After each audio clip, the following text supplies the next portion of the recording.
Ay, so, noong tinayo to kuya, sinong presidente? Duterte pa?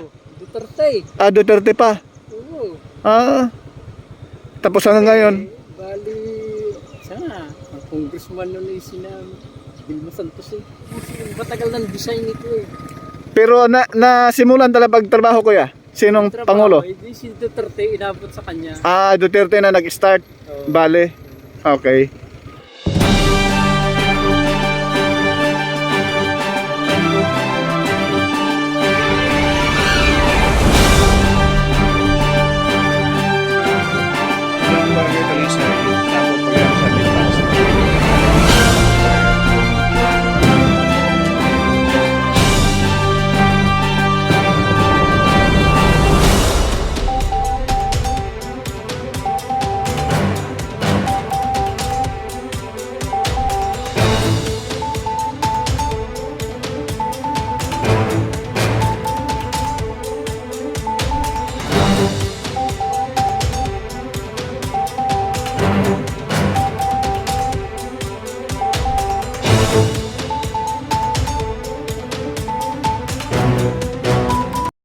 So yan na po mga bayan yung pinaka-entrada ng Lipa Padre Garcia Bypass Road. Itong area na ito mga kabayan.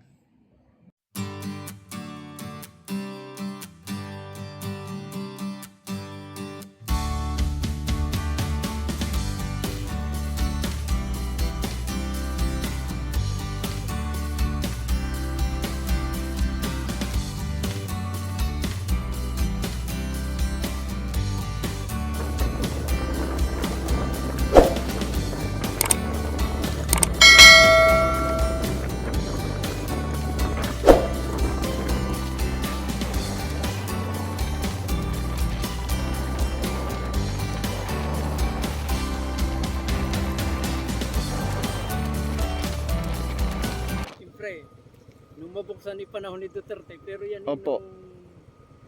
iti sinusurvey ang lugar na ito, nakikita ko yung mga nagsusurvey. Opo. Panahon pa ni na Aquino? Ni Arroyo? Arroyo, Ramos pa? Dahil ito yung matagal ng design nito eh. Pero nasimulan talaga pagtrabaho kuya? Sinong pangulo? Di si Duterte inabot sa kanya. Duterte na nag-start. Bale. Okay. Nag-start. Yang malawak na tinatrabaho ngayon mga bayan sa bandang kaliwa, yan po yung Lipa Government Center, no? At dyan sa baba niyan, yan lang po yung putol na medyo mahaba-haba.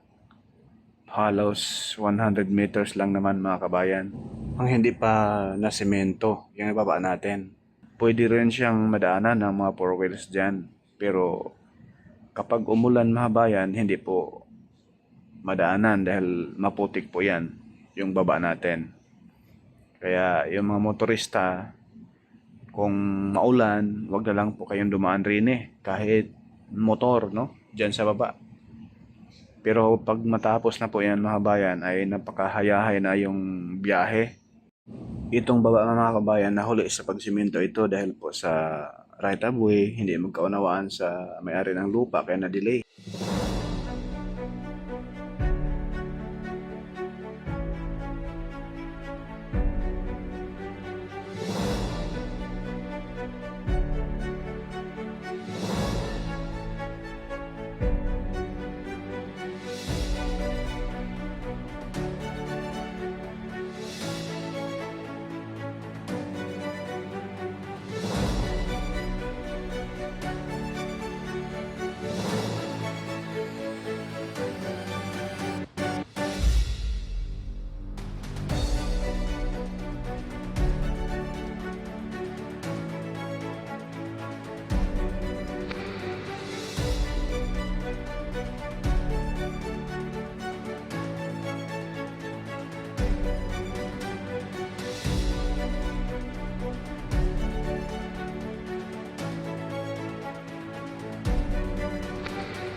Ang ginagawa ngayon rito mga kabayan ay yung pagtanggal na lang dyan sa posibleng magkaroon ng landslide, no?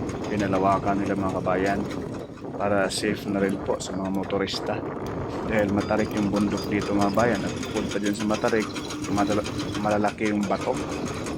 Kaya nilawakan nila rito sa area na ito mga kabayan.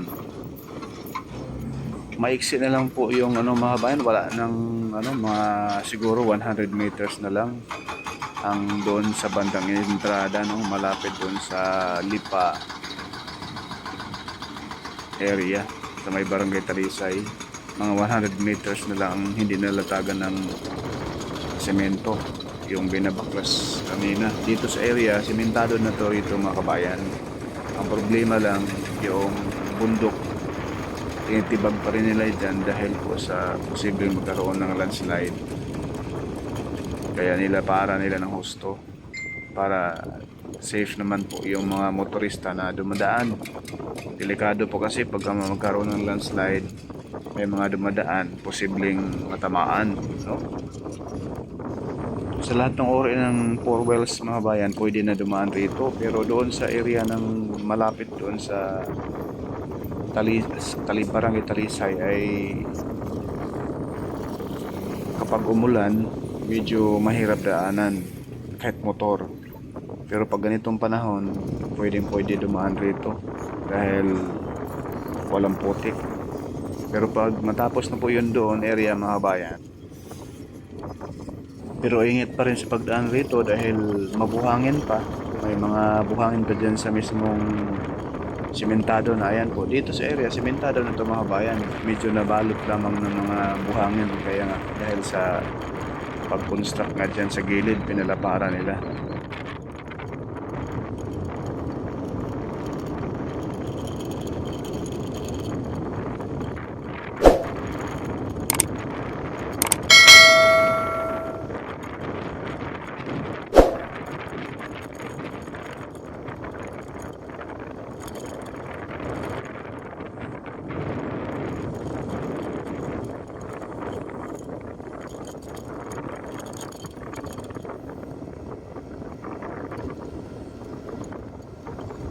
Narito na tayo sa Bawi mga kabayan. Itong Bawi mga kabayan ay halos konektado na po ang simento rito. Wala nang problema.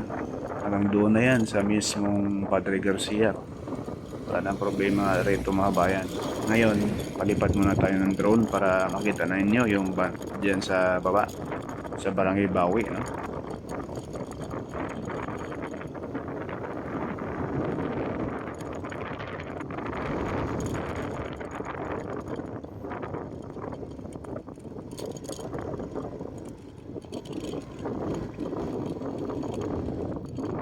Yan, wala na yan dyan mga kabayan.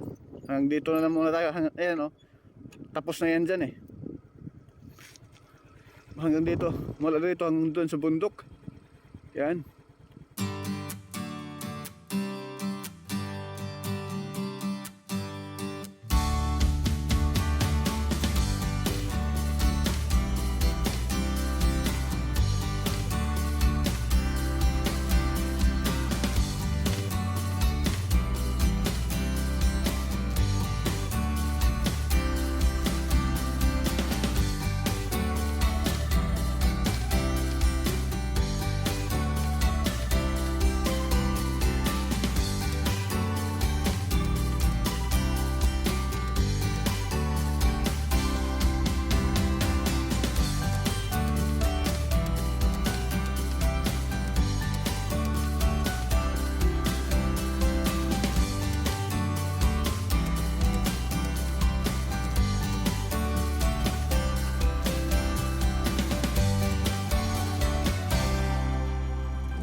Diyan sa mga area na yan mga bayan, lahat sementado na.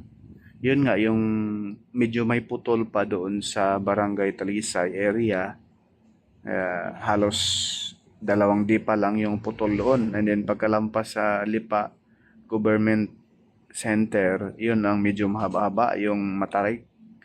Yung doon sa na-interview natin si Kuya, no? Yun ang mahaba-haba roon, mahalos 100 meter, no? ang hindi pa na semento. Yun na lang.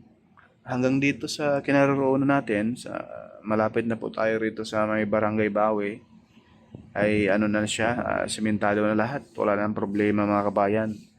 Yung binabaklas kanina yung gilid ng bundok, yun na lamang po ay ginagawa nila para sa protection sa mga sasakyan kung sakaling magkaroon ng landslide hindi matatamaan yung mga kababayan natin. Safe na rin sa mga motorista dahil ayan po mga kabayan yung baba natin. Yan na yung papuntang Padre Garcia, Barangay Bawi, no? Ayan po. Sementado na yan hanggang doon na yan mga kabayan sa pinakababa, no? Hindi na lang natin diniretso doon dahil wala namang ganap na doon mga kabayan dahil tapos na nga doon. So, posible dyan sa baba, lalaparan pa yan dahil nasa 2x2 lane pala ang yan dyan. Kasi itong, ayan po, may tigdadalawang lane pa mga kabayan dahil 3x3 nga itong bypass road na ito, Lipa, Padre Garcia Bypass Road, may habang 11.36 kilometers mga kabayan. Ayan po yung drone shot natin.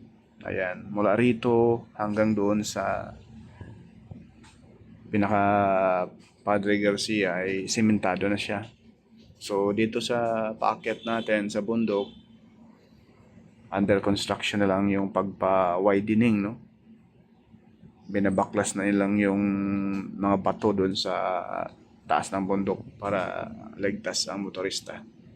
So yan po mga bayan yung ating latest progress dito sa Lipa City, Lipa Padre Garcia Bypass Road. Paki-like, share at subscribe na rin at follow na rin sa ating FB page, no? At sa Reels natin, Porca Studio. Maraming salamat and God bless po. Ingat po tayong lahat mga kabayan. Shout out po at napakagandang view rito.